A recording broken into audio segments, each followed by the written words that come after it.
Hey guys, Gary here from RV Living Life. Today I'm going to show you how we're setting up for winter. We've decided to stay in Canada for the winter. So what we have here is our sewer line comes to a flexible hose and it goes onto that ABS pipe, the black one, and right out to the drain. It's a hard pipe, ABS, and the idea of that is nothing can sit in it over the winter. The water just flushes right out. It's on a slope of 1.5 inches every 4 feet, and in plumbing you normally have 1 inch every 4 feet, so it's definitely at a good grade. I don't have a clear pipe on it. I would normally have a clear pipe like this one here, but there's not enough room really, and I want that flexible pipe to work well in case the coach goes up or down over the winter, and the flexible pipe can take care of that instead of binding up. One thing I'd like to note, I did add a few more rags in here to just get that a little more insulated from the outside. But those rags are what's stuck in what's called a sewer sock. And this prevents mice from getting in the coach. You can see under here when it comes through, it's like a mesh, steel mesh screen. And it's tightened on with a Velcro strip right around the pipe, so no mice can get inside. It's a great thing to have. Also over here we have our water line. It's a heated water line. It's on a blue hose. If the temperature goes below 40 degrees, it turns that heater on in the line and it keeps it from freezing. Also up here, we've installed heat pads. We did this a few years ago. These heat pads are on our freshwater, gray water, and black water tank. I'm just gonna leave it on the fresh for now. It's a little cool, but you know, I don't know if we really even need it. I think I'll just leave that off for now. It's still a nice day, and we're setting up for winter, but we're ready for that. Oh, something else I should note is there's steel wool stuck in all these things that come up from underneath. You definitely don't want mice to come up and come in, so steel wool will stop them every time. And there's also bait traps back there, a bait trap and a mouse trap. So we'll get them as soon as they come in. Now to continue with the blue water line here, it goes into this, what they call a well here, and it connects to a water hose down inside there, and it keeps it from freezing.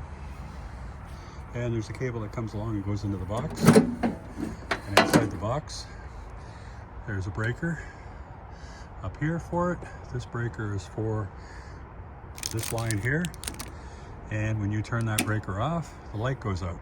So the light doesn't work with the main breaker, it works with this one, which is actually intended for plugging in accessories that, like a heater hose in the winter. So anyway, with this light on, when this breaker is on, when this is closed in the wintertime, you can just look from outside of the night and you can see light coming through there. You know the heater hose power is on.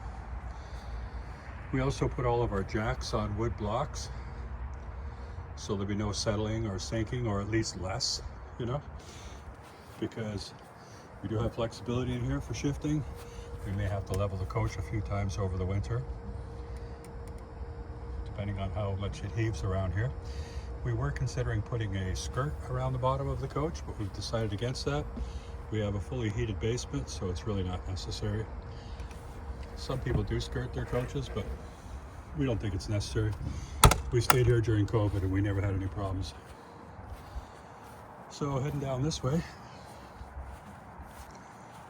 can see we've got a big propane tank, and there's a line there that goes right inside the coach. It attaches to the propane bottle inside, our onboard propane, and it's a 400-pound tank, so we'll probably be filling this up every month or two.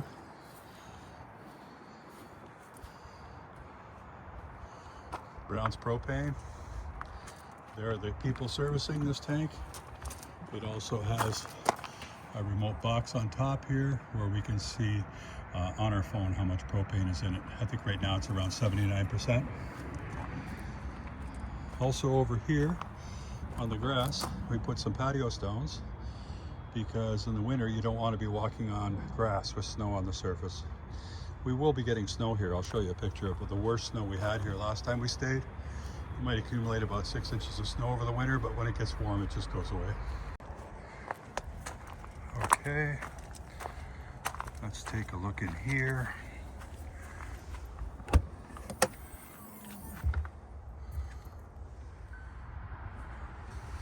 So another thing we have set up for winter is this is the water line that goes to my fridge. It did come from the water tank there and just go all the way up to the fridge. But what I did was I brought it through the wall right here. And it comes down to this valve here, where I can shut it off, right? Or I can have water going to the fridge. So to go to the fridge, it comes down, goes through this Y, and then goes back out and up to the fridge. So that's coming in this way and out that way to the fridge. So I have heard that the fridge line, since it's in the slide, can freeze when it's 10 below zero or what have you. So when it gets really cold out, I added this here so I can shut that water off and I can go like this and drain the water out of the fridge line, which works really well. And it would just drip out the bottom. And I also use it for filling the dog bowl, which is a great option. Believe me, it makes life simple. And here, the switch here is for draining the fridge line, and I just use it for filling the dog bowl as well. So that's a great option. Now you can see right here we have a thermostat. This is for heating the basement. And if you look on the number on the right, you can see it's at 50 degrees, and on the left it's actually 59 degrees in here. So it is not turning on, but that keeps our basement at 50 degrees. Okay, I just showed you the thermostat that keeps the basement at 50 degrees, and I showed you these heat pad switches here. And when these are on, if it goes below 40 degrees, the heat pads will come on and keep the tanks from freezing. This is a fail-safe. It should never come on unless there's a problem with the heat in the basement. Also back here is another fail-safe. I put a heater, and you can see it back there. It's a 500 watt heater. And it's also set at 40 degrees. So if the basement goes below 40 degrees, it'll come on as a fail-safe to keep the basement warm.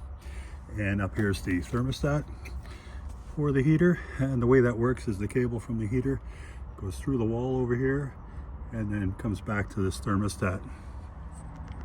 And this is the other side where the wire comes through, and it plugs right into this thing. And this thing here is a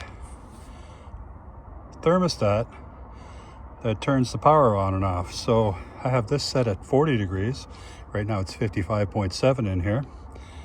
So it's off right now, but when it goes below 40 degrees, it puts power to this, which puts power to that plug, which turns the heater on the other side.